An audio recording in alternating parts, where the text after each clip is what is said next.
2వ అధ్యాయంలోంచే మాటలు 14వ వచనం. సర్వోన్నతమైన స్థలములలో దేవునికి మహిమయు ఆయనకిష్టులైన మనుషులకు భూమి మీద సమాధానము కలుగును గాక. ఆమెన్ చెప్దాం. సర్వోన్నతమైన స్థలములలో దేవునికి మహిమట. ఆ సర్వోన్నతమైనటువంటి స్థలములో ఉన్నటువంటి దేవునికి ఇష్టమైన మనుషులు ఎక్కడ ఉండగలుగుతారు? వారు శరీరంతో చలించినంత కాలము వారు భూమి మీద ఉంటారు. కాబట్టి భూమి మీద వారికి సమాధానము కలుగును గాక. ఒక ఆశీర్వాదము ఎంత గొప్పదంటే, అందుకోసమే దేవుని బిడ్డల్ని దేవుడు ఎలా ఉండమంటాడంటే ఆశీర్వదించేటట్టు ఉండమంటాడు. మీ నోటిలో ఆశీర్వచనములే కానీ శాపవచనములు ఉండకూడదు అంటాడు. మీకు అర్థమైందండి? మీ నోట్లో ఏముండాలట? మనము ఇతరులతో మాట్లాడుతుంటున్నప్పుడు ఆశీర్వచనమే కానీ, మేలైన మాటే కానీ, దీవెన సంబంధించినటువంటి మాటే కానీ, కీడు సంబంధించిన మాట ఉండొద్దు అంటాడు. దీన్ని బట్టి మనకు అర్థమైంది ఏంటంటే దేవుడు మేలు చేసేవాడు. కీడుని మనమే క్రియేట్ చేసుకుంటున్నాం. సో దేవుని బిడ్డలు, ఆయనకిష్టులైన మనుషులు, చెప్పండి, ఆయనకిష్టులైన మనుషులకు భూమి మీద, హల్లెలూయా. మరి ఎవరు ఆయనకిష్టులైన మనుషులు? ఎస్, మనం వెళ్దాం. ఆయనకిష్టులైన మనుషులు, హెబ్రీ పత్రిక 11వ అధ్యాయము 6వ వచనం. విశ్వాసం లేకుండా దేవునికి ఇష్టలై ఉండుట అసాధ్యం. దేవుని యొద్దకు వచ్చువాడు ఆయన ఉన్నాడనియు తన్ను వెదకు వారికి ఫలము దయచేయువాడనియు విశ్వాసమును బట్టి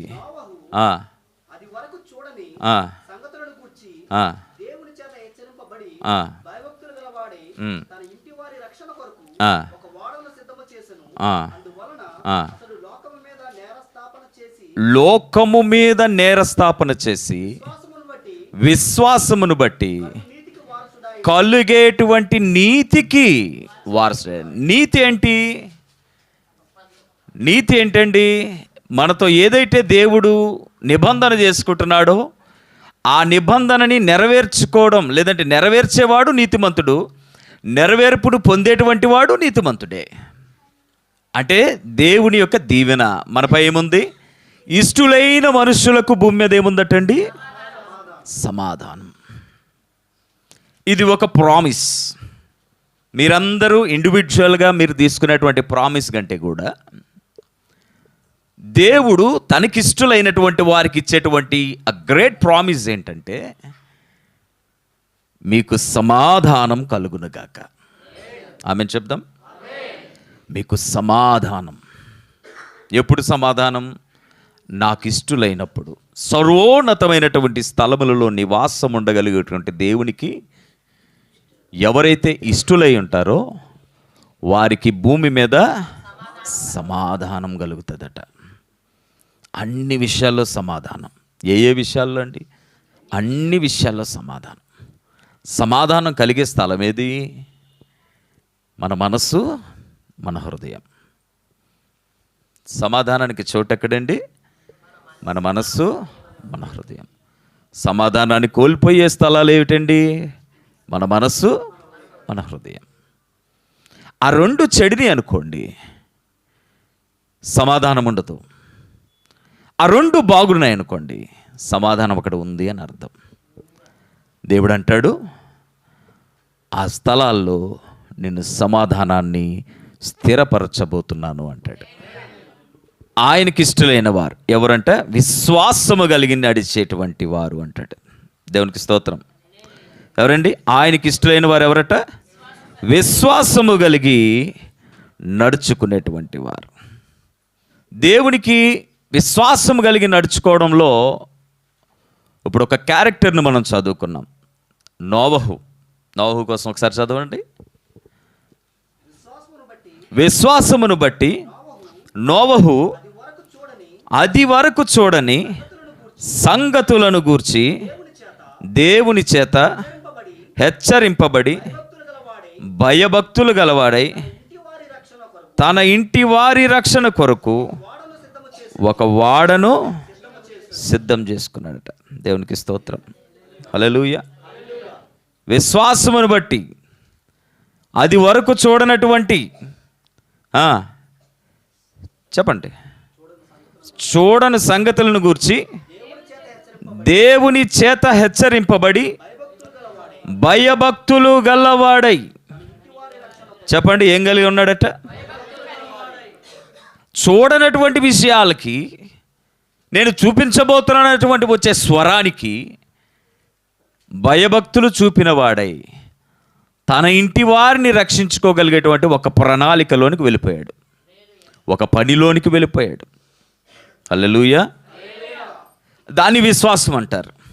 అది జరగబోతుంది, ఈ విధంగా ఉండబోతుంది, నా కార్యం ఈ విధంగా జరగబోతుంది అని దేవుడు చెప్పినటువంటి మాటకి లోబడడం, చెప్పినప్పుడు విని భయపడి ఊరుకోవడం కాదు. భయభక్తులకి మన దగ్గర ఉన్న మనం మాట్లాడుకున్న డెఫినేషన్ ఏంటి? భయము, దేవుని తట్టు తిరగడం, భక్తి, ఆయన చెప్పినట్టు చేయడం. చెప్పండి, భయము, దేవుని తట్టు తిరగడం, ఆ వాక్కు తట్టు తిరగడం, భక్తి, ఆ ఏదైతే మనకి చెప్పాడో, ఏదైతే నోవహుకు చెప్పాడో అది చెయ్యడం. దేవునికి ఇష్టడవుతున్నాడా లేడా? ఇప్పుడు భూమి మీదకి గొప్ప ప్రళయం రాబోతుంది అని చెప్పాడు. పాపము విస్తృతంగా పెరిగిపోయింది భూమి మీద. భూమిని నేను తుడిచిపెట్టబోతున్నాను. అయితే నోవహు, ఈ జనరేషన్లో, ఈ కాలంలో, ఈ తరంలో నా కనుదృష్టికి నువ్వొక్కడవే ఉన్నారు. ఇక్కడ నీవొక్కడవే నీతిమంతుడిగా నాకు కనిపిస్తున్నావు. కాబట్టి నీతో నేను ఒక డీల్ చేసుకుంటా. నా నీతిని నువ్వు ఆధారంగా తీసుకుంటే జరగబో ఒక ప్రమాదం నుంచి నేను తప్పించడానికి నీకు ఒక డిజైన్ ఇవ్వబోతున్నాను. నీ ఇంటి వారి కొరకు ఒక వాడని సిద్ధం చేసుకో. మీకు అర్థమవుతుందా? వాడ సిద్ధమయ్యేదాకా ప్రభు కార్యం చేయలేదు. వాడని సిద్ధం చేసిన తర్వాత ప్రభు కార్యాన్ని ఆపలేదు. ఆయన ఒకని కొరకు వెయిట్ చేస్తున్నాడు, ఒక కుటుంబం కొరకు వెయిట్ చేస్తున్నాడు. రెండవది, ఆ కుటుంబాన్ని సేవ్ చేస్తున్నాడు. దేవునికి స్తోత్రం. ఆయన ప్రణాళికలో ఏ మార్పు లేదు. భూమిని తుడిచిపెట్టబోతున్నాను అనే దానిలో. కానీ నీతిమంతుని రక్షించేటువంటి ఆయన బలమైన హస్తము కూడా అక్కడ మనకు కనిపిస్తుంది. ఇప్పుడు నోవహుకి భూమి మీద సమాధానమా లేదా? నోవహుకి భూమి మీద సమాధానం ఉందా లేదా? ఎస్. ప్రజలందరూ సమాధానాన్ని కోల్పోయారు. అంత మాత్రమే కాదు, తమ ప్రాణాలని కూడా కోల్పోయారు. కానీ నోవహు కుటుంబానికి మాత్రము సమాధానం గల కారణం ఏంటో తెలుసా? నోవహు భార్యతో మాట్లాడలేదు దేవుడు, నోవహు బిడ్డలతో మాట్లాడలేదు. అందుకోసమే నేను పురుష పక్షపాతి అని ఎవరన్నా అనుకున్నా నేనేమనుకోను. కానీ పురుషుల్ని ఎక్కువ హెచ్చరిస్తానన్న సంగతి కూడా స్త్రీలు తెలుసుకోవాలి. పురుషుడు, దేవుడు నీతో మాట్లాడుతున్నాడు. నీ ఇంటి కొరకు ఒక రక్షణ వాడను నువ్వు కట్టుకోవాలి. ఈరోజు ఆ రక్షణ వాడెవరో కాదు, ప్రభు అయిన యేసుక్రీస్తే. నువ్వు ఎప్పుడైతే యేసులోనికి నువ్వు విశ్వాసంతో వస్తావో, యేసుని నువ్వు నీ కుటుంబం కొరకు నిర్మించుకుంటావో, యేసులోనికి నిన్ను నీ కుటుంబాన్ని నడిపించుకుంటావో, అద్భుతమైనటువంటి ఒక రక్షణ, క్షేమము నీ వలన నీ కుటుంబానికి కలుగుతుంది. ఇది కొందరికి చెబుతుంటే అర్థం కావట్లా, వాక్య పద్ధతులు అర్థం కావట్లా. అదేమి పోయే కాలము. పండగలకి ఫిక్స్ అయిపోయినటువంటి భక్తులు, వీరి జీవితాల్లో మార్పులు రావు. వాక్యము అనగా దేవుడే. ఆది యందు వాక్యముండెను, వాక్యము దేవుని యొద్దుండెను, వాక్యమే దేవుడై ఉండెను. ఆ వాక్యము అన్ని విధాలుగా ప్రకటిస్తున్నా 25వ తారీఖు మా సంబరమే, 31వ తారీఖు మా సంబరమే, 1వ తారీఖు మా సంబరమే. ఈ సంబరం చల్లగుండా కొట్టుకుపోతావు, జాగ్రత్త. ఉప్పెన వచ్చేదాకా అది వస్తుందని వింటాం తప్ప అది ఎలా ఉంటుందో మనకు తెలియదు. వస్తే దాన్ని ఆపగలిగే శక్తి నీకు ఉండదు. అందుకోసమే దేవుడు ముందుగా సిద్ధపరుస్తున్నాడు, తన ప్రజల్ని ముందుగా సిద్ధపరుస్తున్నాడు. ఇష్టలై ఉండండి, సమాధానం మీ లోపల ఉంటుంది. మనకి చాలాసార్లు ఇక్కడ కొంతమంది మనం మిస్టేక్స్ ఎందుకు చేస్తాం తెలుసా? అది మిస్టేక్ అని తెలియక చేస్తాం, నెంబర్ 1. నెంబర్ 2, వాక్యం అర్థం కాక చేస్తాం, దేవుడు అర్థం కాక చేస్తాం. మళ్ళా పాస్టర్ గారు ఎందుకు మరలా వారికి అదే మాట బోధిస్తారు తెలుసా? దేవుడే క్షమించినప్పుడు మనం ఎంత అని చెప్పి మరలా బోధిస్తారు. భూమి మీద ఏంటంటే మనకు 1కి 10 సార్లు హెచ్చరిక వస్తే చికాకు, నచ్చదు. కానీ ఇది నీకు చికాకు తెప్పించే విషయం కాదు, ఇందులో సత్యం దాగి ఉంది. నీ మార్పు కొరకు దేవుని ఆత్మ ప్రయాసపడుతుంది వాక్య రూపాన. అది సంఘం అర్థం చేసుకోవాలి. అర్థం చేసుకుని అవిశ్వాసిగా ఉన్నటువంటి నిన్ను విశ్వాసంలోనికి నడిపించుకునేటువంటి ఒక పని పూనుకుంటే దేవునికి స్తోత్రం. ఈ 2025 క్రిస్మస్ నీ జీవితంలో సెలబ్రేషన్గా మారుతుంది. ఎవరట దేవునికి ఇష్టలు? విశ్వాసము కలిగిన వారు, వారికి సమాధానం. దేవునికి స్తోత్రం కలుగును గాక. హల్లెలూయా. 2వది, యథార్థమైన ప్రవర్తన కలిగిన వారు దేవునికి ఇష్టలు. యేసుని దేవుడు అని విశ్వసించడం మాత్రమే కాదు, కానీ వారి జీవితంలో యథార్థతను కలిగి ఉండగలిగేటువంటి వారు దేవునికి ఇష్టలు. ఈ భూమి మీద యథార్థత ఎంత లోపించిందంటే, మనిషి తన జనరల్గా మాట్లాడేటువంటి మాటల్లో కూడా కల్పితాల్ని, యథార్థత లేనటువంటి ఒక సిచ్యువేషన్స్ని ఇంక్లూడ్ చేసి వెళ్తున్నప్పుడు నువ్వు సంవత్సరం అంతా కూడా దేవుని మందిరంలోకి వచ్చినా నీకు నెమ్మది, సమాధానం నీ హృదయంలో, నీ కుటుంబంలో ఉండదు. ఎందుకోసం తెలుసా? యథార్థత అంటే ఏంటో నీకు తెలియట్లా. దేవుని బిడ్డలు ఖచ్చితంగా యథార్థంగా ఉండాలి. మనం ఒకప్పుడు యథార్థవంతులం కాము, కానీ ఇదిగో సంవత్సరాలు గడుస్తున్నప్పుడు దేవుడు నిన్ను హెచ్చరిస్తున్నాడు. నీ వయసు పెరుగుతుంది కదా, నీ లోపల క్యారెక్టర్ కూడా డెవలప్ కావాలి. ఎలా డెవలప్ కావాలి తెలుసా? దేవునికి ఇష్టలైనటువంటి వారుగా. ఆయనకి ఇష్టలైన మనుషులకు మాత్రమే భూమి మీద సమాధానం. ఆయన దగ్గరకు వచ్చి కూర్చునే వాళ్ళకి కాదు, ఇష్టలు కావాలి ఆయనకి. మనం మాట్లాడుకుంటాం, యేసయ్య అంటే నాకు ఇష్టమండి, అది కాదు. యేసయ్యకి నువ్వంటే ఇష్టమా? అప్పుడు సమాధానం నీ జీవితంలో వస్తుంది, అప్పుడు ఆశీర్వాదం నీ జీవితంలోనికి వస్తుంది. నీ ఇష్టాన్ని నీ స్టైల్లో పెట్టుకుంటున్నావు, కానీ ఆయన ఇష్టపడేటట్టు నువ్వు ఉండగలగాలి. నీ ప్రవర్తన ఆయన ఇష్టానుసారంగా మారాలి. యథార్థమైన ప్రవర్తన. దేవునికి స్తోత్రం కలుగును గాక. ఏం చెప్తున్నాడు? యథార్థమైన సామెతల గ్రంథము 11వ అధ్యాయము 20వ వచనం.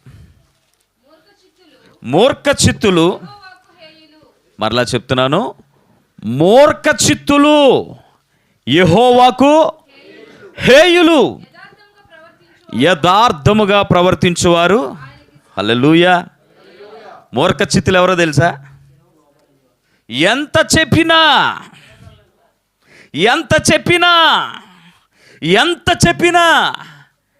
మేము ఇలాగే ఉంటాం, మారిపోయినట్టుంటాం. ఇసింతైనా మార్పు రాని వాడు మూర్ఖ చిత్తుడు అంటాడు. వారు వినుటకు మాత్రమే విందురు, కానీ వారు సత్యమును గైకొనరు.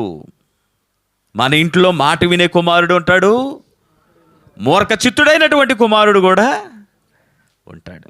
తండ్రికి ఎవరి వల్ల సంతోషం, ఎవరి వల్ల సమాధానం? ఆ ఇంటికి కన్న పాపానికి ఇద్దరిని ప్రేమిస్తాం, ఆడికి అర్థం కావాలి, అది ఆ మూర్ఖుడికి అర్థం కావాలి. వాడు పనికిమాలినోడైనా ప్రేమిస్తాం, ఆ మూర్ఖుడికి అర్థం కావాలి. వాడు తిరిగిపోతాడైనా ప్రేమిస్తాం, ఆ మూర్ఖుడికి అర్థం కావాలి. నా దేవుడు అందరిని అలాగే ప్రేమిస్తున్నాడు, కానీ ఇష్టలు ఎవరు? సమాధానం ఎవరికి?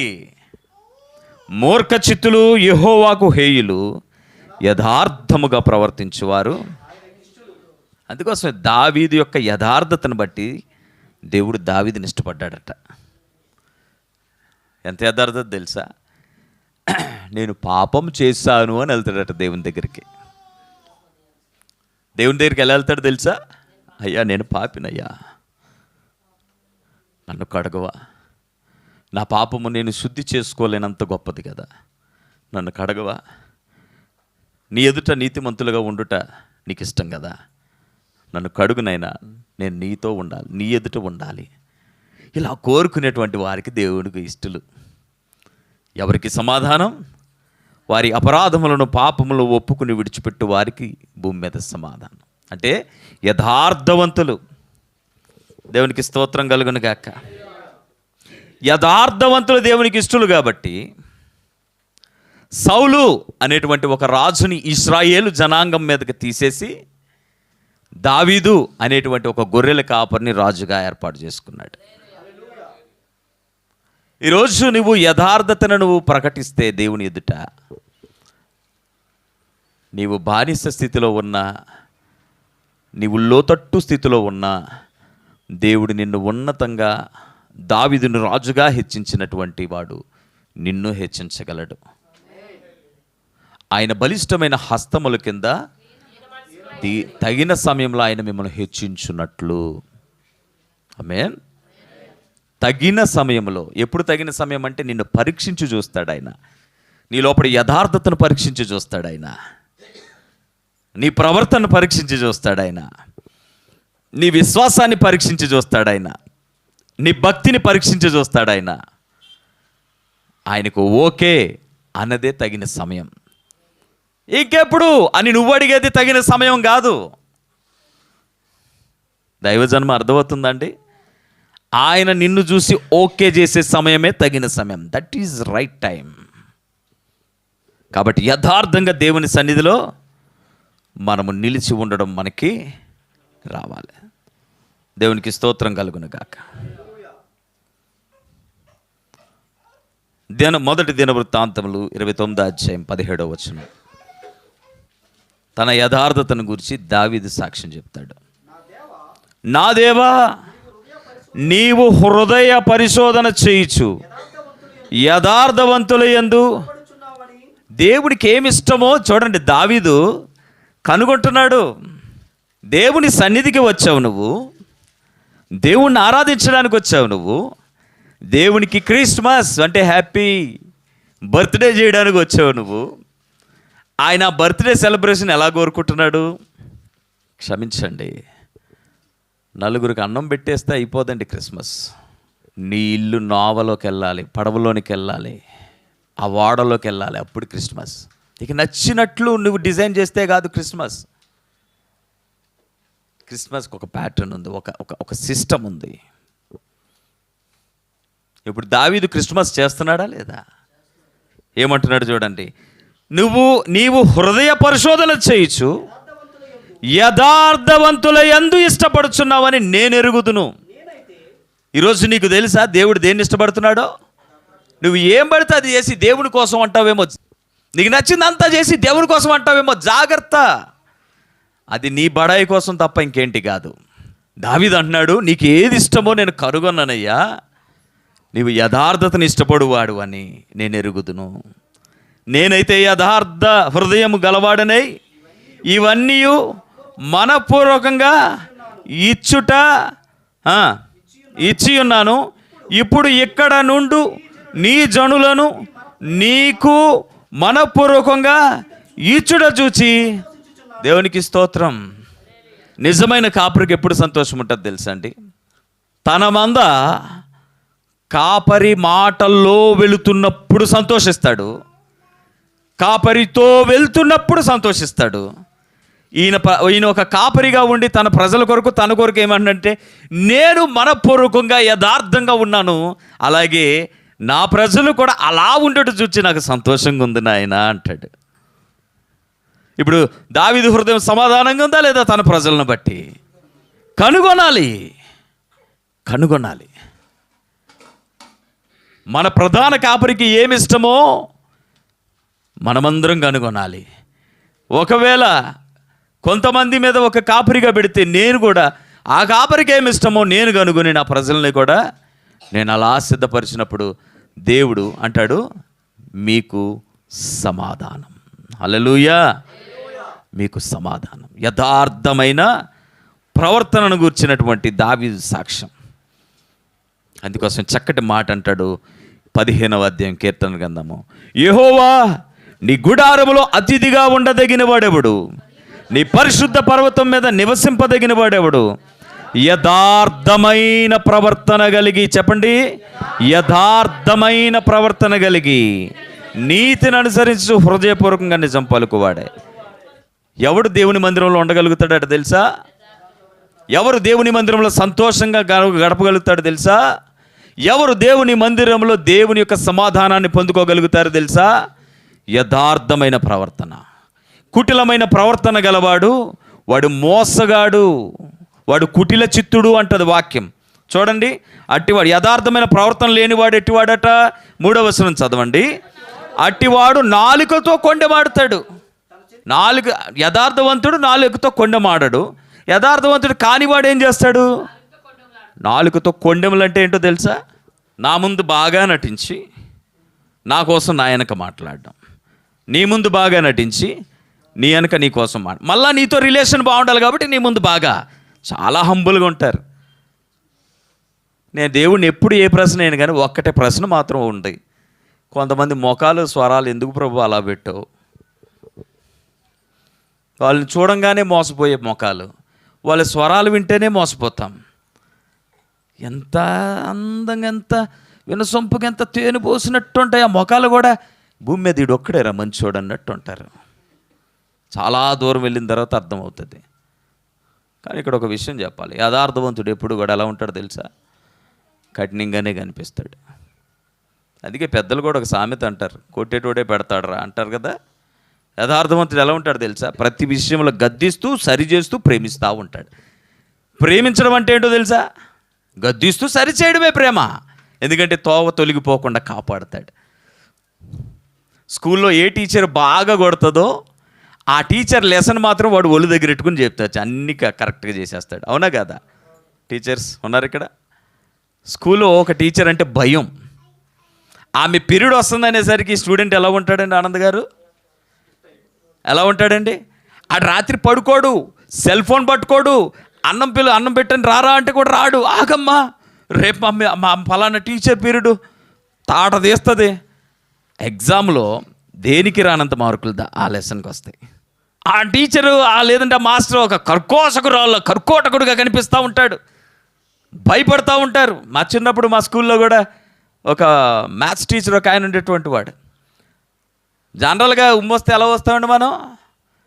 ఆ పక్క ఎవడన్నా కూడా ఊసేస్తాం, అంతే. ఊసడమే మన పని, ఏంటంటే చూడడం. కానీ ఆయన వస్తున్నాడు ఈరోజు అనేసరికి స్కూల్లో ఎవ్వడు ఉమ్ములుయ్యడు. ఎందుకోసం తెలుసా? ఆ ఉమ్ముని ఆ ప్లేస్ అంతటితో మట్టితో ఎత్తిస్తాడు. ఎత్తిచ్చి ఏమంటాడు తెలుసా? ఈ ప్రాంగణం ఏంటో తెలుసా? ఇది నీ భవిష్యత్తును బాగు చేసేటువంటిది. ఆ రోజుల్లో వాళ్ళకి అర్థం కాలే. ఉమ్మెత్తించడమే తెలుసు కానీ ఎందుకు ఎత్తిచ్చాడో అర్థం కాదు. అవన్నీ నేర్పిస్తాడు ఆయన. ఈయన వస్తున్నాడు అనేసరికి ఎందుకో, అది మా లెసన్ కాకపోయినా కాంపౌండ్లో గాడిని ఎంటర్ అవుతున్నాడు అనేసరికి ఎందుకో అటెన్షన్ అయిపోతూ ఉంటాం. కానీ ఒకానొక దినాన్న ఒక వయసు వచ్చినప్పుడు ఆ డిసిప్లిన్ ఆ వ్యక్తికి ఎంత ఘనత తీసుకొచ్చి పెడుతుంది తెలుసా అండి? అర్థం చేసుకునే వయసు వచ్చాక అది అర్థమవుతుంది. ఈ లోపు నువ్వు తొలగిపోతే నీ కర్మ, ఎవడేం చేయలేడు. దేవుని వాక్యము కూడా మన జీవితంలో అలాగే. ఆయన అంటాడు, కొండెమలాడేటువంటి మనసు యథార్థవంతుడికి ఉండదు. కానీ దేవుని మందిరములకు వచ్చి చాటుమాటు మాటలు, కొండెపు మాటల వలన జాగ్రత్త. దేవుడు నిన్ను చూస్తున్నాడు. ఎవరు ఇష్టలు భూమి మీద? యథార్థవంతులు ఇష్టలు. దేవునికి ఇష్టమైనటువంటి ప్రవర్తన యథార్థమైన. దావీదు అంటున్నాడు, ఎవరయ్యా నీ గుడారంలో అతిథి?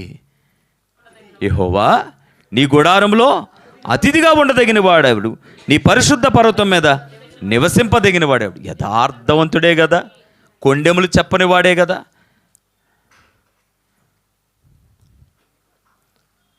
అందుకోసమే లోన బయట యథార్థంగా ఉండడం మనకి రావాలి. అర్థమవుతుందండి? లోన బయట. మన పిల్లలు ఏదైనా తప్పు చేసి మన దగ్గర అమాయకంగా నటిస్తారు. మనకి ఆడు తప్పు చేశాడనే సంగతి తెలిసినప్పుడు మనం ఏమంటాం? కన్న తండ్రి దగ్గర అబద్ధం ఆడతావురా, కన్న తల్లి దగ్గర అబద్ధం ఆడతావురా అంటామా లేదా? దేవుడు ఏమంటాడు తెలుసా? కేవలం కన్నతల్లి దగ్గర కన్నతండ్రి దగ్గరే కాదు, నువ్వు ఎక్కడా కూడా ఆ విధమైన ప్రవర్తన కలిగి ఉండకూడదు అంటాడు. ఇప్పుడు ఏ టీచర్ గొప్పోడు? నా దగ్గర మాత్రమే యథార్థంగా ఉండు, ప్రపంచం అంతా మోసం చేసుకుంటూ తిరిగని చెప్పి ఈ తండ్రి గొప్పోడా? ఎక్కడైనా యథార్థంగా ఉండు నాయనా, నా సమాధానం నీతో ఉంటుందని చెప్పిన ఆ తండ్రి గొప్పవాడా? హల్లెలూయా. మీకు అర్థమవుతుంది అనుకుంటున్నాను. క్యారెక్టర్స్ చేంజ్ చేసుకోవాలండి మనం. దేవునికి ఇష్టలుగా మారాలి అంటాడు. భూమి మీద ఆయనకి ఇష్టలైన మనుషులకు సమాధానం. దేవునికి స్తోత్రం కలుగును గాక. 11వ అధ్యాయము సామెతల గ్రంథము 19-21 వరకు. యథార్థమైన నీతి జీవదాయకము, దుష్ట క్రియలు విడువక చేయువాడు దేని మధ్య ఎవరి మరణం కోసం చేస్తున్నాడట? దుష్టక్రియలు చేసేటప్పుడు ఆడు అనుకుంటాడు, ఎదుటివాడిని నేను మోసం చేసేసాను, ఎదుటివాడిని నేను బురిడి కొట్టించేశాను, ఎదుటివాడిని దగ్గర నేను బాగా నటించేశాను అనుకుంటాడు. కానీ ఇక్కడ వాక్యం చెప్తాను చూడండి, దుష్టక్రియలు విడువక చేయువాడు. అయ్యో, నువ్వు ఎవరికో కాదు హాని చేసేది. దేవుని బిడ్డలారా, దేవుని బిడ్డలై ఉండి దేవుని బిడ్డల పోలికలో ఒకవేళ మనం లేకపోతే ఏమండి, నీ మరణము కొరకు నువ్వు ఆ క్రియలు చేసుకుంటున్నావట. నువ్వు అట్టి క్రియలు దుష్టక్రియలు చేసేటప్పుడు ఎదుటివాడు ఆ సమయంలో నష్టపోతాడేమో, కానీ జీతం నీ ఇంటికే వస్తుంది. జాగ్రత్త. జీతము ఏంటండి? జీతం మరణం. చెప్పండి, మరణం. ఎవరికి? దుష్టక్రియలు చేయవాడికి. దుష్టక్రియలు ఎవడు చేస్తాడు? యథార్థమైనటువంటి హృదయం లేనివాడు చేస్తాడు. ఇప్పుడు ఈయనకి సమాధానం ఉందా? ఉండదు. 20వ వచనం, మూర్ఖ చిత్తులు యెహోవాకు హేయులు, యథార్థముగా ప్రవర్తించువారు ఆయనకిష్టులు. ఎవరు ఆయనకిష్టులు? మూర్ఖచిత్తుడు ఇష్టమా? మూర్ఖచిత్తుడని ఎప్పుడు డిక్లేర్ చేస్తాడు? చెప్పి చెప్పి చెప్పి చెప్పి చెప్పి చెప్పి ఇంకా నీకు చెప్పను. నోవహుతో మాట్లాడుతున్నప్పుడు ఏమంటాడు తెలుసా? ఒక వెర్షన్లో, నా ప్రజలకి భయం లేదు అంటే వారికి నేను చెప్పాను, వారికి అర్థం కావట్లా, కాబట్టి నేనేం చేస్తాను? వారిని నేను విడిచిపెడతా. దేవునికి హేయులుగా ఉండి మనం ఏం సాధిస్తాం? దేవునికి హేయులుగా ఉండి దేవుణ్ణి ఆరాధిస్తామా? దేవునికి హేయులుగా ఉండి మనం ఇతరులను ప్రోత్సహించగలుగుతామా? నిశ్చయముగా భక్తిహీనునికి శిక్ష తప్పదు, నీతిమంతుల సంతానము విడిపించబడునంటే శ్రమ నుంచి, మరణము నుంచి విడిపించబడినంటాడు. తర్వాత సత్యవర్తనులు ఆయనకి ఇష్టం. ఒకటి, విశ్వాసులు ఆయనకి ఇష్టం, విశ్వసించువారు. రెండోది యథార్థమైన ప్రవర్తన కలిగిన వారు. మూడోది సత్యవర్తనులు. ఇప్పుడు నోటి దగ్గరికి వస్తున్నాడు. ఏమండి? నోటి దగ్గరికి వస్తున్నాడు. సామెతల గ్రంథం 12-22 అబద్ధమాడు పెదవులు యెహోవాకు హేయములు, సత్యవర్తనులు ఆయనకి ఇష్టలు. ఎవరి ఇష్టలండి? ఇక్కడ దేవునికి ఇష్టలుగా ఉండాలనుకున్న వారు చేయి పైకి చూపించండి. దేవునికి ఇష్టలుగా ఉండాలి, మనుషులకు కాదు. మనుషులకి ఇష్టలుగా ఉండాలంటే ఏమి లేదు, ఆయన దగ్గరికి ఆయన పొగిడితే చాలు. పక్కన నువ్వు ఎన్ని ఆడుకున్నా పర్లే, ఎదురుగా పొగిడితే చాలు. మనం కూడా అదేంటో అల్ప సంతోషం, అదేం సాటిస్ఫాక్షన్ అర్థం కాదు. మన తప్పుని మనకు ఒకటి చెప్తే బాగోదు, నేను ఏం సూపర్ అంటాడు. అప్పుడు అబ్బా ఎంత ఎంకరేజ్ చేస్తున్నాడో. నిన్ను నిజంగా ఇష్టపడేటువంటి వాడు. అందుకోసమే వాక్యంలో మాట ఉంటుంది, నిజమైన స్నేహితుడు విడువక ఏ ఏ విషయాల్లో విడువక ప్రేమిస్తాడు తెలుసా? నిన్ను గద్దించే విషయంలో కూడా విడువక ప్రేమిస్తాడు ఆయన. నిన్ను అలా వెళ్ళొద్దు, అది తప్పు, నువ్వు నష్టపోతావు అని చెప్తాడు. అక్కడ ఒకవేళ నీకు దీవెన ఉందంటే అక్కడ నీకు దీవెన ఉందని చెప్తాడు. అక్కడ కష్టం ఉందంటే కష్టం ఉందని చెప్తాడు. గ్రహించినటువంటి స్నేహితుడు, నిజంగా ప్రేమించేటువంటి స్నేహితుడు అన్ని విషయాల్లో విడువక ప్రేమిస్తూ ఉంటాడు. నీకు అర్థమవుతుందండి? సత్యవర్తనులు ఆయనకి ఇష్టలు, అబద్ధమాడు పెదవులు యెహోవాకు హేయములు. ఎందుకంటే సత్యవర్తనులు అంటే ఎవరు? వాక్యానుసారంగా అనుసరించువాడు, నీకు వాక్యం తెలీదు.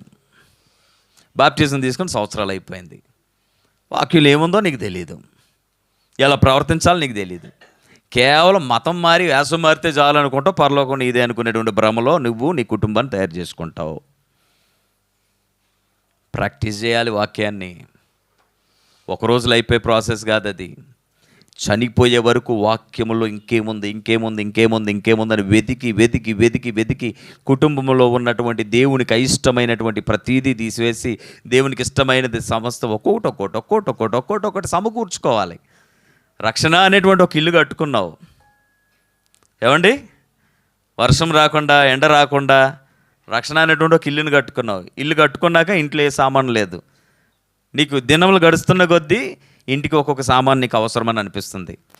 పాతవన్నీ తీసేస్తున్నావు, కొత్త ఇంటిని నిర్మించుకున్నావు. కొత్తదైనటువంటి శ్రేష్టమైన వస్తువుల్ని ఖరీదైనా కానీ కొనిపెట్టుకుంటున్నావు. ఎందుకు కొనిపెట్టుకుంటావు తెలుసా? ఇంతకుముందు ఆల్టర్నేట్గా రెంట్ హౌస్లో ఉన్నావు కాబట్టి నార్మల్గా ఏది పడితే అది కొనుక్కుని కవర్ చేసేసావు. ఇప్పుడు సొంత ఇల్లు, స్థిరమైన ఇల్లు, స్థిరమైనటువంటి వస్తువులు నువ్వు సమకూర్చుకుంటావు. ఇప్పుడు శాశ్వత కాలం ఉండగా, అంటే కొంచెం ఎక్కువ కాలము మన్నేటువంటిది నువ్వేం చేస్తావు? సెలెక్ట్ చేసుకుని కొంచెం ₹4 డబ్బులు ఎక్కువైనా కానీ, ఏమండి, ₹4 డబ్బులు ఎక్కువైనా కానీ నువ్వేం చేస్తావు? ఓ మంచి ఐటము నీ ఇంట్లో ఉండాలని ఒకసారి కొనుక్కుంటావా? ఒక్కొక్కటి తెచ్చుకుంటావు. అలాగే నీ పాత జీవితము అది రెంట్ హౌస్ అని నీకు అర్థమైంది. భూమి నుండేది కొద్ది కాలమే అని నీకు అర్థమైంది. ఈ కొద్ది కాలంలో యేసుని సువిశేషము నీ జీవితంలోనికి వచ్చింది. ఇప్పుడు నువ్వు పరలోకమే నా మాట, పరిశుద్ధమే నా శ్వాస అని నీ నూతన గృహంలో ఒక శబ్దం వస్తుంది, నీ హృదయంలో ఒక శబ్దం వస్తుంది. ఇప్పుడు ఈ పరలోకానికి వెళ్ళడానికి అవసరమైనటువంటి విషయాల్ని నువ్వేం చేస్తావు?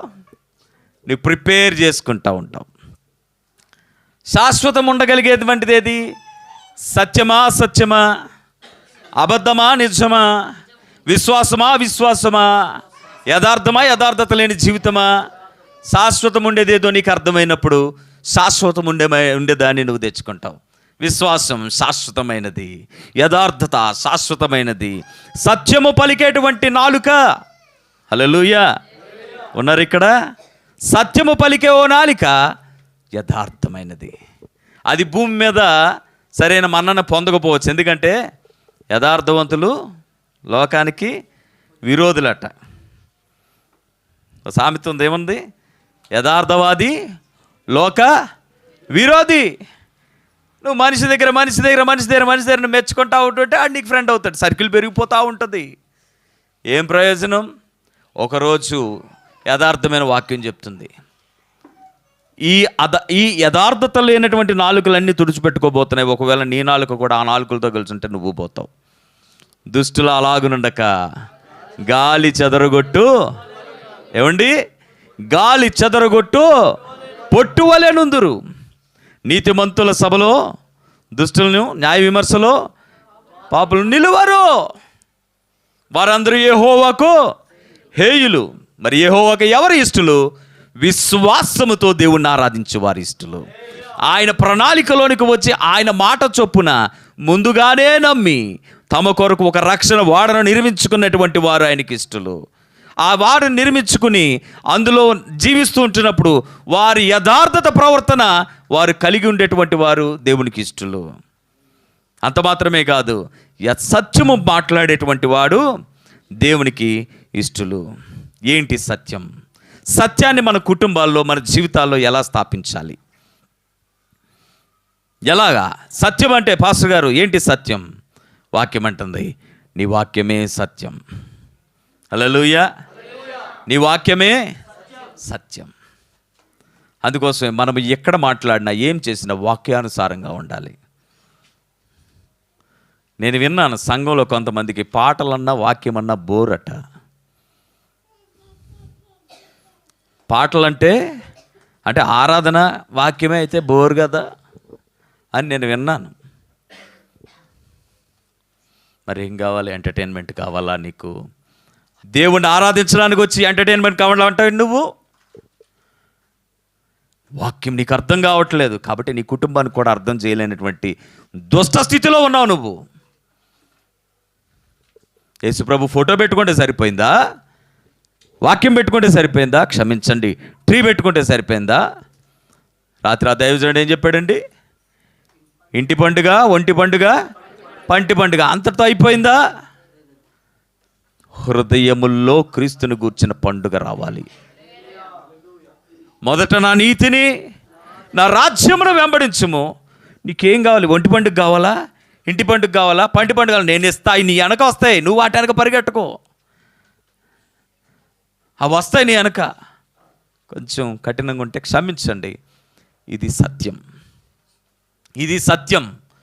క్రీస్తుని వెతగని క్రిస్మసా, యేసు లేని క్రిస్మస్ ఆరాధనలా నీకు? ఆయనకిష్టులైన మనుషులకు మాత్రమే సమాధానం. క్రిస్మస్ అదొక అద్భుతమైనటువంటి ఘట్టం. కాపరులకి దగ్గరికి దూత వచ్చి మాట్లాడితే కాపరులు వేగమే పరిగెత్తుకుని వెళ్ళి ప్రభు ఎక్కడున్నాడో కనుగొని చూసి వాళ్ళు వచ్చి ఏం చేశారు తెలుసా? మేము రక్షకుడిని కనుగొన్నామని చెప్పారు. జ్ఞానులకి కబురు వెళితే తార వలన జ్ఞానులు ప్రభు దగ్గరికి వెళ్ళి వారు వచ్చి ఏం చెప్పారు తెలుసా? మేము రక్షకుడిని కనుగొన్నామని చెప్పారు.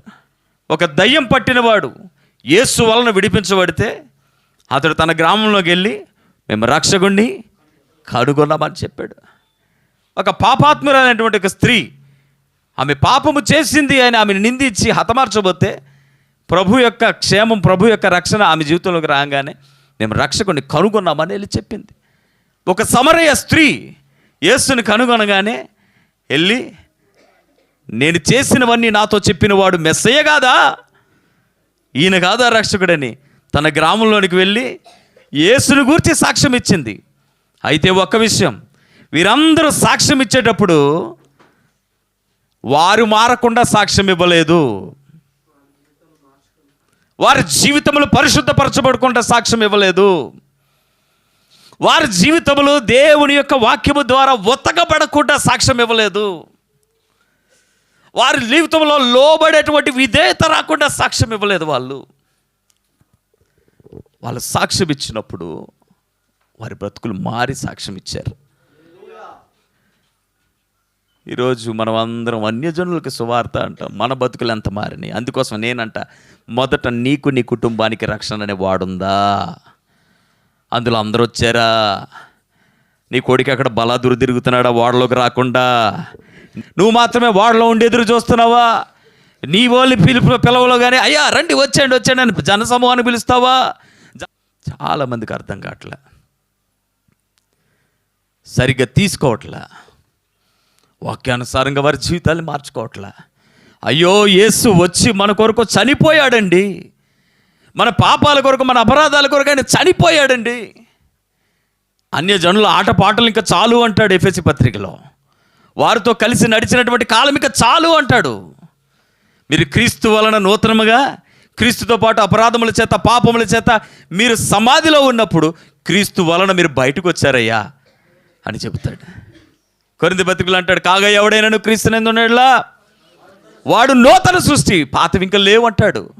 యాకోబు కోసం ఇంకా మనం పూర్తిగా మాట్లాడుకోవాలా. యాకోబు లాబాను దగ్గర నుంచి రిటర్న్ అవుతాడు. మళ్ళా రిటర్న్ అవుతున్నప్పుడు యాకోబు దేవుని భయంతో రిటర్న్ అవుతాడు. కానీ యాకోబు భార్య ఎవరు? రాహేలు. రాహేలు తన ఇంటి నుంచి ఏం తెచ్చుకుంటుంది తెలుసా? తన తండ్రి దేవతలను తెచ్చుకుంటుంది. యాకోబుతో వచ్చినప్పుడు యాకోబు లాగా వచ్చేయాలి కదా రాహేలు, రాలా. తన తండ్రి ఇంట్లో ఉన్నాయి కొన్ని తెచ్చుకుంది. తెచ్చుకుని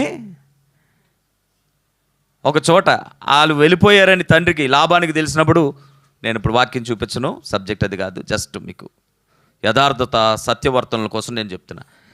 వాళ్ళని వెంబడిస్తాడు. ఒక చోట వాళ్ళని పట్టుకుంటాడు. ఎవరు? లాబాను. చెప్పా చేయకుండా నా కూతురుల్ని, నా మనవల్ని, నా సంతతిని తీసుకుని పోతున్నావేంటి? సరే నువ్వు పోతే పోయావు, నా ఇంటి దేవతలను ఎందుకు తీసుకుపోయావు యాకోబు అని అడిగితే యాకోబు అంటాడు, సత్యవర్తనుడు, మీ ఇంటి దేవతల్లో నేను ఏదైనా తీసుకొచ్చినట్లయితే, నేనైనా తీసుకొచ్చిన ఎవడైనా మరణానికి పాత్రుడు, వెతుక్కో అంటాడు. ఇంక అన్ని గుడారాలు వెతుకుతూ ఉంటాడు లాభాన్ని, ఎందుకంటే ఆయనకి అవి ఇష్టం, వాటి వలన ఆయనకి మేలు కలుగుతుంది అనుకుంటాడు. అన్ని గుడారాలు వెతుకుతాడు, ఏ గుడారంలో దొరకదు. రాహేలు గుడారంలోకి వెళ్తాడు. రాహేలమ్మ ఏం చేస్తుంది తెలుసా అండి? ఎంత గొప్ప పని చేస్తుంది తెలుసా? యాకోబు గారి భార్య అయ్యుండి రాహేలమ్మ ఏం చేస్తుంది తెలుసా? ఒక చోట పెట్టి వాటి మీద బట్ట కప్పి వాటి మీద కూర్చుంటుంది. తండ్రి వస్తాడు, రాహేలు గుడారం అంతా ఎదుగుతాడు, రాహేల్ దగ్గరికి వస్తాడు, లెమ్మనలేడు. ఎందుకంటే రాహేలు ఏమంటుంది తెలుసా? నేను కడగా ఉన్నాను అంటే నాకు మంత్, ఇప్పుడు లేవకూడదు నా తండ్రి. సత్యమా సత్యమా? యథార్థమైన ప్రవర్తన, జాగ్రత్త. ఓ మంచి విశ్వాసి భార్య అండి, ఆయన ఎంత ప్రార్థన పరుడు తెలుసా అండి? మరి భార్య సంగతి ఏంటి? ఆమె ఎంత ప్రార్థన పరురాలండి, మరి భర్త సంగతి ఏంటి? మరి పిల్లల సంగతి ఏంటి? ఏమండి నా భావం మీకు అర్థమవుతుందా? యోహాను 17:17 అంటాడు, సత్యమందు వారిని ప్రతిష్ఠ చేయము, నీ వాక్యమే సత్యం. వినండి దయచేసి, సత్యాన్ని నేను ఎలా తీసుకురావాలండి ఇంటికంటే అంటాడు, సత్యం అంటే మరొకటి ఏంటో కాదు నాయనా, వాక్యమే సత్యం, ఆ వాక్యమే జీవాధారం, వాక్యమై ఉన్నవాడే ప్రభువైన యేసుక్రీస్తు. అయ్యో, వాక్యం మన ఇంట్లో ఉంటే సత్యం మనతో ఉన్నట్టేనండి. ఆమెన్ చెప్పరా? వాక్యం మనతో ఉంటే, వాక్యం మనతో ఉంటే యేసు మనతో ఉన్నట్లే, వాక్యం మనతో ఉంటే పరిశుద్ధాత్మ మనతో ఉన్నట్లే. మనసు యేసు వస్తే అన్నీ వచ్చేస్తాయి నీ ఇంటికి. ఒక్కసారి యేసు వస్తే అన్ని నీ ఇంటికి వచ్చేస్తాయి. ఎవరు ఆయనకి ఇష్టలైన మనుషులు? విశ్వాసముతో యేసుని విడువక వెంబడించువారు, యథార్థమైనటువంటి ప్రవర్తన ఇంట బయట అయా నీ పని స్థలములో కలిగిన వారు. మూడవది సత్యవర్తనులు, నీ మాట అవును అంటే అవును, కాదంటే కాదు. ఎందుకంటే నా యేసయ్య అవును అంటే అనేది అవును దేవుడు, కాదంటే కాదండి. అందుకోసం మీకు చెప్తున్నాను, ఎడాపెడా ఏది పడితే అది మాట్లాడేయకండి, ఎక్కడ పడితే అక్కడ ప్రామిస్లు ఇచ్చేయకండి. చిన్న మాటే కదా అని అలా వదిలేసి మర్చిపోయి కూర్చోకండి. ప్రతిదీ నోట్ చేయబడుతుంది. అది మీకు దాని యొక్క డెప్త్ తెలియకపోవచ్చు. యథార్థవంతుడు, నీతివర్తుడు, సత్యవర్తనుడు అవి పట్టుకుంటాడు. మీరు అన్న మాటలో, మీరు పలికిన మాటలో ఉన్నటువంటి వాటిని పట్టుకుంటాడు. పట్టుకుని వీళ్ళు ఎంత ఎదిగారు, ఎంత వాక్యంలో డెవలప్ అవుతున్నారు, దేవుని వెంబడించేటువంటి వారు వేటికి ఎక్కువ అవకాశం ఇస్తున్నారు వీరి జీవితంలో. ఇవన్నీ కూడా క్యాల్కులేట్ చేయబడతాయి, ఇవన్నీ కౌంట్ చేయబడతాయి. అర్థమవుతుందండి? కాబట్టి బీ కేర్ఫుల్, యథార్థంగా ఉందాం. లోపాలు ఏమైనా ఉంటే సరి చేసుకుందాం. ఏదైనా తెలుసుకోవాలనుకుంటే కూర్చొని తెలుసుకుందాం. ఎవరితో తెలుసుకోవాలి వాళ్ళతోటే తెలుసుకో. కుటిల వర్తనులాగా నీ బాధ ఇంకొకటి ఎక్కడికో చెప్పుకొని నీ నీ నీ నీ సనుగుడు ఇంకెక్కడో సనిగితే కుటిల వర్తనం అయిపోతూ ఉంటుంది. వాక్యం వినాలి, యథార్థంగా ఉండు. ఎక్కడ డీల్ చేసుకోవాలి అక్కడే డీల్ చేసుకో, సమాధానంగా డీల్ చేసుకో, సరి చేసుకో. ఒక సమాధాన సఖ్యతను భూమి మీద ఉన్న రోజులు నువ్వు కలిగి ఉండడానికి ప్రయత్నం చేయి. యథార్థత లేకపోతే దేవుడు ఒప్పుకోడండి. నీ నోట సత్యము లేకపోయినా దేవుడు ఒప్పుకోడు. చిన్న మాట చెప్పి నేను ముగిస్తా, సమయం అవుతుంది. అననీయ సప్పీరాల కొరకు మాట్లాడుకుంటున్నాం. అపోస్తల కార్యం 5వ అధ్యాయం 1వ వచనం నుంచి.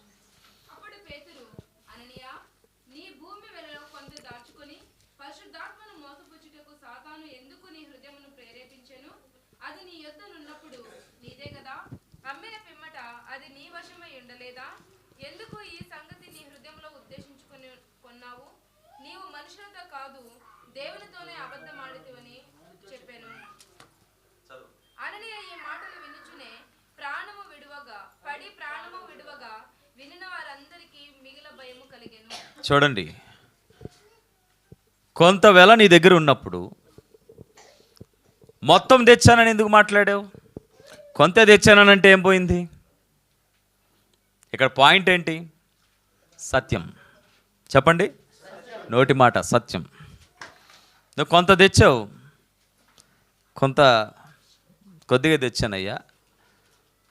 అప్పుడు ఒకవేళ గద్దింపు అవసరమైతే గద్దింపు ఇచ్చేటాడేమో, ప్రాణం పోయేది కాదు కదా. అక్కడ జరిగేటువంటి కార్యం ఏంటి? ఆది సంఘం ప్రారంభించబడ్డది. ప్రభు యొక్క విలువను తెలుసుకున్న ప్రతి ఒక్కరు కూడా, ధనవంతులు పేదవాళ్ళు అందరూ కూడా వస్తున్నారు. మొదటి సంఘముగా కట్టబడుతుంది. ఆది సంఘం అంటారు దాన్ని. అపోస్తలుల ద్వారా కట్టబడుతున్నట్టు ఒక అద్భుతమైన సంఘం. వెనువెంటనే అప్పుడు అద్భుత కార్యాలు, ఎందుకంటే ప్రజల్లో విశ్వాసం పెరగడానికి వెనువెంటనే కార్యాలు అప్పుడు జరిగేటివి. అటువంటి సూచనలు చూసి చాలామంది భయపడేటువంటి వారు. అంత మాత్రమే కాదు, ప్రజలందరికీ ఒక అనౌన్స్మెంట్ వెళ్ళింది. సంఘంలో పేద గొప్ప భేద అనేటువంటి భేదాలు ఏమి ఉండకూడదు, అందరూ సమముగా ఉండాలి. కాబట్టి మీ యొక్క చరస్థిరాస్తులన్నీ కూడా మీ దగ్గర ఉన్నది అంతా కూడా ఒక పోగేద్దామని ఒక అనౌన్స్మెంట్ వచ్చినప్పుడు వారు ఏం చేశారంటే, వారి దగ్గర ఉన్నటువంటి చరస్థిరాస్తులన్నీ అమ్మేసి యథార్థంగా అపోస్తలుల పాదాల దగ్గర పెట్టారు. అప్పుడు వారి అక్కర కొరది పంచిపెట్టిరి అని వాక్యం ఉంది. ఇంకేమీ లేదు, వారు ప్రభువే వారికి ప్రధానమైనటువంటి వాడు అయిపోయాడు. ఇంకా ఆస్తులు వాస్తులు ఇంకేమీ లేవు. అందులో ఒక ఫ్యామిలీ ఉంది. ఆ ఫ్యామిలీలో ఉన్నవారే హననీయ సపీరాలు. వీరేం చేశారు? వీరు కూడా వెళ్ళారు, వారి పొలం అమ్మారు. అమ్మిన పొలంలో భార్య ఎరుకనే, అంటే భార్యకి భర్తకి ఇద్దరికి తెలిసి వారిద్దరూ ఒక ప్లాన్ చేసుకుని కొంత సొమ్ము ఇంట దాచుకుని వారు ఒకటే మాట అనుకుని ఒకరి తర్వాత ఒకరు రావడానికి, అపోస్తలుల దగ్గరికి రావడానికి ప్రయత్నం చేశారు. మొదట భర్త వచ్చాడు. భర్త దగ్గర అది పెట్టినప్పుడు పరిశుద్ధాత్ముడు పేతురుతో మాట్లాడుతున్నాడు. ఇక్కడ అసత్యం ఉంది. ఎవరిని అడగలేదు పేతురు, అననీయ అని అడుగుతున్నాడు. అననీయ ఇదేనా అని అడిగితే అవును ఇదే అన్నాడు. అప్పుడు నీవు కొంత దాచుకుని తెచ్చుటలో నీ బుద్ధి ఎందుకు అలాగా నిన్ను ప్రేరేపించింది? నువ్వు పరిశుద్ధాత్మని ఎందుకు నువ్వు మోసపుచ్చుతున్నావు అని గద్దించగానే అక్కడే పడి ప్రాణం విడిచాడు. కొద్దిసేపటికి ఇంచుమించు 3 గంటల సమయానికి భార్య కూడా వచ్చింది, లోపలికి వచ్చింది. ఇంతకే అమ్మారా? నాతో చెప్పమని అనగా, చూడండి, కీడు విషయమే ఏకీవించుట అని నేను ఆదివారం మాట్లాడుకున్నాం. మేలు విషయమే కంటే కూడా కీడు విషయమే ఏకీవించే భార్య భర్తలు ఎక్కడున్నారు? వీళ్ళు సంఘంలోనే ఉన్నారు. అప్పుడు పేతురు ఏమంటున్నాడు? నాన్న చూడండి, భర్తతో ఏమన్నాడు? పరిశుద్ధాత్మను ఎందుకు మోసపుచ్చావన్నాడు. భార్యతో ఏం చెప్తున్నాడు? శోధిస్తున్నావు ఎందుకు అంటే, ఒకసారి జరిగితే మోసం, రెండోసారి జరిగితే శోధన, అంటే రేపడం కాదా? దైవజనుడు అంటున్నాడు, ప్రభు యొక్క ఆత్మను ఎందుకు శోధిస్తున్నారు? శోధించడానికి ఎందుకు ఏకీభవించారు? ఇదిగో నీ పెనిమిటిని పాతిపెట్టిన వాని పాదములు వాకిటనే ఉన్నవి, వారు నిన్ను కూడా మోసుకుని పోతారు అనగా ఇమ్మీడియట్గా తర్వాత ఏం జరిగింది?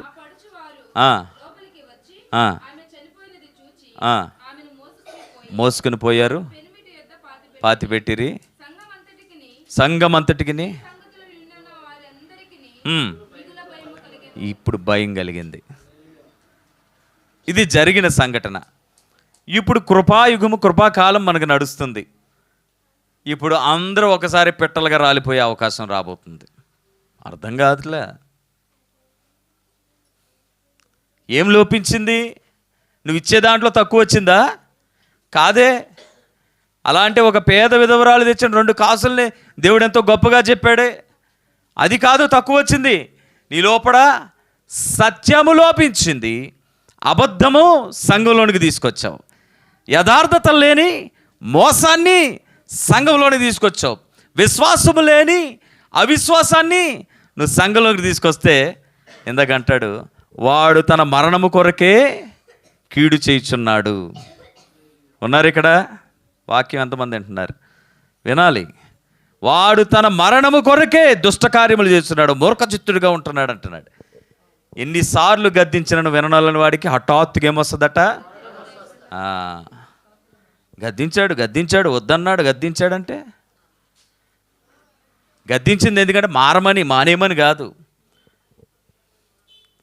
మిమ్మల్ని గద్దించేది మారండి, ఈ పరిస్థితులు మనకు వద్దు.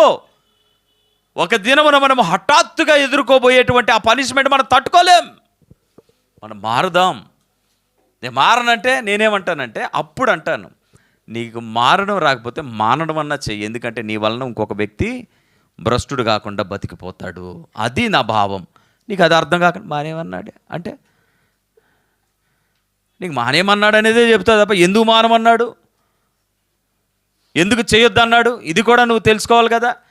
అక్కడ నీకు అర్థం కావట్లేదు కాబట్టి ఈ మానేయమన్నాడు అనేటువంటిది నీకు దాంట్లో ఉన్న డెప్త్ నీకు అర్థం కావట్లే. ఏ కాపరి ఎవరిని కోల్పోవడానికి ఇష్టపడ్డండి, ఒక్కొక్క వ్యక్తిని కట్టుకోవడానికి ఎంత శ్రమ పడతాడో తెలుసు, నాకు బాగా అనుభవం ఉంది. కానీ ఎందుకు ఇంకా నువ్వు రాకుండా ఉంటేనే మంచిది అని ఒక వ్యక్తిని ఎందుకు గద్దిస్తాం తెలుసా? ముగిస్తున్నాను, దయచేసి వినండి. నువ్వు రాకుండా ఉంటేనే మంచిదని ఎందుకు గద్దిస్తున్నాం తెలుసా? ప్రణాళికలో మనకి రావట్లేదు, ప్రణాళికలో మనం లేము.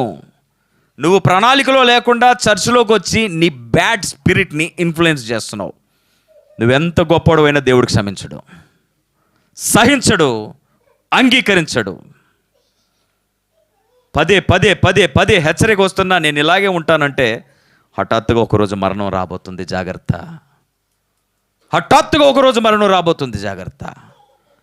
పిలువబడిన వారు అనేకులు, కానీ ఏర్పరచబడిన వారు కొద్దిమంది అని వాక్యం ఎందుకు ప్రకటిస్తుందో తెలుసా? ఏర్పాటు చేయబడినటువంటి వారు దేవుని ప్రణాళికలో నడవడానికి ఇష్టపడుతున్నారు, వారు విశ్వాసంలో నడవడానికి ఇష్టపడుతున్నారు, వారు యథార్థంగా నడవడానికి ఇష్టపడుతున్నారు, వారు సత్యవర్తులై నడవడానికి ఇష్టపడుతున్నారు. వీళ్ళు ఏర్పాటు చేయబడిన వారు. అనేకులు వచ్చారు, ఇది మాకు తగదని కొందరు పోతారు, మళ్ళీ వస్తారు, మళ్ళీ పోతారు, మళ్ళీ వస్తారు, మళ్ళీ పోతారు. ప్రభు మారుతాడా? వాక్యం మారుతుందా? నువ్వు మళ్ళీ వస్తే ఏమైనా మారిపోతారు? అక్కడ సిస్టమ్ అలాగే ఉంటుంది. నువ్వు పారిపోవాలి లేదా మారిపోవాలి. అర్థమవుతుందా? నువ్వు పారిపోవాలి లేదా మారిపోవాలి, అప్పుడే సెట్ అవుతావు. లేదా అలాగే ఉంటుంది. నీకు అడుగులు మడుగులు ఎత్తేటోడు ఇంకొకటి ఉంటాడేమో, కానీ వాక్యం అలా చేయదు ఎవరిని కూడా. వాక్యం యథార్థంగా ఉంటుంది. వాక్యం ఎప్పుడు రాజీ పడదు. నీ లోపడున్న లోపాన్ని ఖచ్చితంగా ఎత్తి చూపిస్తుంది. దైవజనుడు సన్నద్ధుడే, ప్రతి సత్కార్యమునకు పూర్ణంగా సిద్ధపడిన వాడై వాక్యం చెప్పడానికి నిలబడతాడు. దేవునికి స్తోత్రం కలుగును గాక.